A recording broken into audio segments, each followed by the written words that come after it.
Alright, magandang araw mga kababayan, at ito tayo ngayon at tayo gagawa ng ating reaction video. Yan, meron tayong good news ngayon, no? At sa ibang mga sumusuporta sa Makabayan Black, ito ay bad news sa kanila. Sa ating mga galit sa mga kaliwang grupo, ito ay good news sa atin, no? Dahil nga si Franz Castro na nagagaling-galingan ngayon ay convicted na, no? Kinasuhan na siya, no? Talagang meron na siyang nilabas na siya ay hinatulan na ng korte. Pakinggan na rin ito mga kababayan, no? Itong balitang ito. At hanggang 8 taong pagkakakulong ng Tagum City, Davao del Norte Regional Trial Court Branch 2 si ACT Teachers Party List Representative Franz Castro matapos hatulang guilty sa mga kasong paglabag sa Special Protection Against Child Abuse, Exploitation and Discrimination Act. Batay sa 26 na pahinang desisyon ng korte, pinatawan din ng hatol na guilty si dating Bayan Representative sa Turo Campo at 14 na iba pa, habang acquitted o absuelto ang 3 nilang kapwa akusado. Nagugat ang kaso matapos aresto ng mga pulis ang kinaburiang Talaingod 18 noong November 2018 at kinasuhan nga ng kidnapping, human trafficking at child abuse matapos tulungang lumikas ang mga kabataang nagpasaklolo dahil sa pananakot at pang-aabuso umano ng paramilitary group na Alamara sa mga katutubo sa Talaingod, Davao del Norte. Uli nang inatras ng prosekusyón ang 2 kaso, pero ituloy pa rin itong ang kasong child abuse. Kaservisyo mo sa Quezon City, Christian Rosores para sa Teleradyo Servisyo at Radyo 630. Ayan mga kababayan. Ayan nga mga kababayan, no? Nahatulan na ng kidnapping. Ayan si Franz Castro at saka si Satur Ocampo. Ayan, dalawang yan. Meron silang mga kasama pa. No, bali, 14 sila, no? Nabanggit, 14 tapos yung 3 ay acquitted. Ayan mga kababayan, itong Makabayan Black na to, lalo si Franz Castro mga kababayan. Ano to, bita-bita to eh. Bida-bida sa kongreso to eh. Talagang madaldal to eh. Kala mo kung sinong magsalita masyadong malinis, no? Nagmamalinis. Pero ngayon, kita ba naman natin na convicted na siya. No, may hatol na ang korte sa kanila sa pagre-recruit yan eh. Pagre-recruit sa mga kabataan. Ayan. Kidnapping ang kinaso sa kanila. Ayan, makababayan yung sinusuportahan ng gobyerno, no? Talagang kinalaban si Inday Sara, no? Talagang umpisa pa lang, ilang buwan pa lang si Inday Sara bilang upo sa Vice President. Ang ginawa nito mga bida-bidang mga Makabayan Black to, binanatang kaagad yung confidential fund na 125 million na galing sa may pondo ng presidente. Tapos di man lang pinagtanggol ng Pangulong BBM itong kanyang Vice Presidente. Yan, kasabot yan si Missy Tamba. Yan mga kababayan, makikita po natin yung karma talaga. Yan yung gigil na gigil, no? Na talagang gustong ipatawag si Pastor Kibuloy, gustong ipatawag si Pangulong Digong, no? Na talagang pati ang ICC gustong papasukin. Kasi gigil sila na ipakulong nga itong si Pangulong Duterte. Kaso ang nangyari mga kababayan ay tilang umiba yung ihip ng hangin. Ang nangyari ngayon, mga kababayan, sila ngayon ang makukulong. Ano? Kaya palakpakan tayo mga kababayan. Palakpakan tayo sa nangyayari ngayon. Talagang meron pa rin hustisya talaga sa ating bansa. Ano? Na makikita po natin, bagat matagal na yung kasong yan, matagal na yung panahon na yan, kala ko nga dati, ano na yan eh, tapos na eh, wala na yung kaso na yan eh. Yung pala, tuloy-tuloy pa rin pala, no? Tuloy-tuloy pa rin.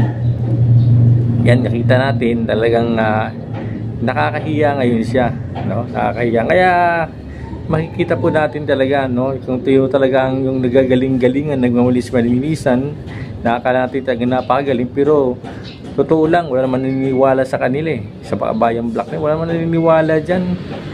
Yung nanalo sa kongreso yan, ilang party list. Yan, mga NPA, hindi naman ang mabuboto sa kanila yan, no? Kaya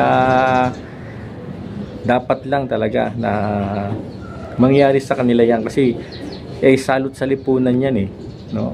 Tingnan mo yung mga kabataan nire-recruit, no? Kawawa yung mga magulang na mga bata, pinag-aaral nila yung kanilang mga anak sa magandang eskwelahan para makapagtapos ng pag-aaral, magkaroon ng maayos na buhay, magandang pamilya.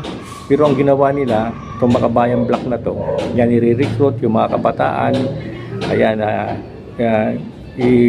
dinalason yung utak para labanan ng gobyerno at mamundok. Tapos doon na magsisimula yung sira ng buhay nila, no? Mag-NPA na sila. Hanggat mabalitaan natin yung mga magulang, wala na yung mga anak nila, namatay na sa engkwentro. Kaya nakakaawa, mga babayan. Kaya dapat na talaga itong mga Makabayan Block nito, itong mga kaliwang grupo na to, ay matapos na yan yung kanilang ginagawang kalokohan. Talagang mga salot yan. Walang maitutulong sa gobyerno yan Walang maitutulong sa gobyerno yung mga yan. At ang masakit pa, mga babayan, ay kinakampian pa ng ating gobyerno. Lalo si Tambaluslos, kita natin kasabot yan. Itong Makabayan Block, kasabot ni Tambayan. Talagang kakampi ni Tambaluslos yan. Kaya makita po natin, hindi na maloko-loko nila yung taong bayan. Kaya yung rating ni Tambaluslos, kahit na anong gawin niyang ayuda, para suhulan itong mga Pilipino, mga kababayan natin, pero hindi na maraming pa rin Pilipino ang dininiwala sa kanila. Kasi alam naman natin yung karakas na mga yan.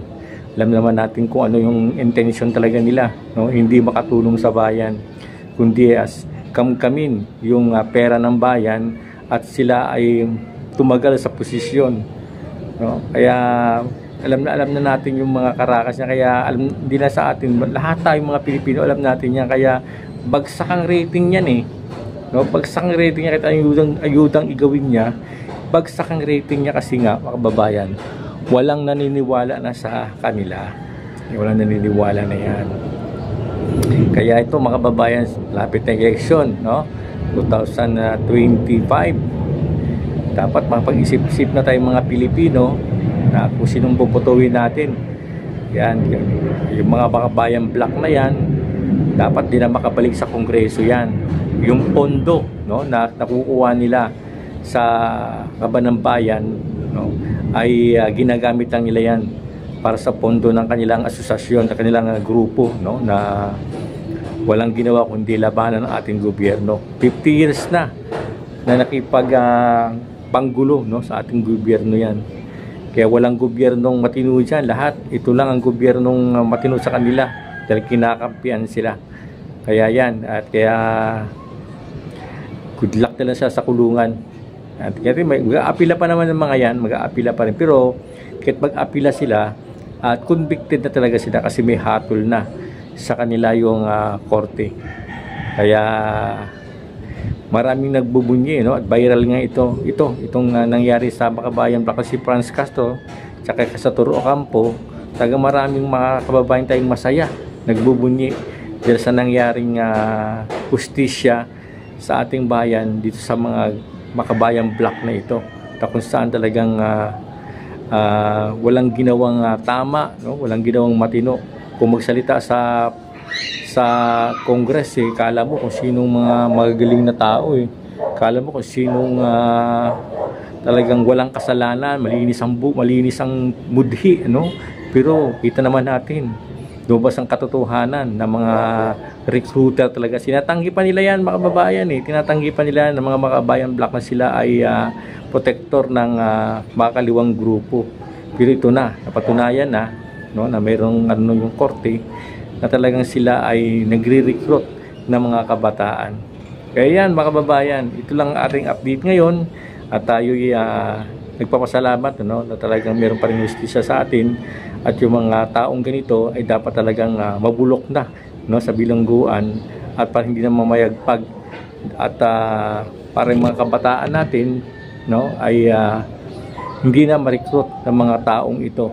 Yung layunin ay sirain ang buhay ng pamilya, sirain ang buhay ng mga kabataan.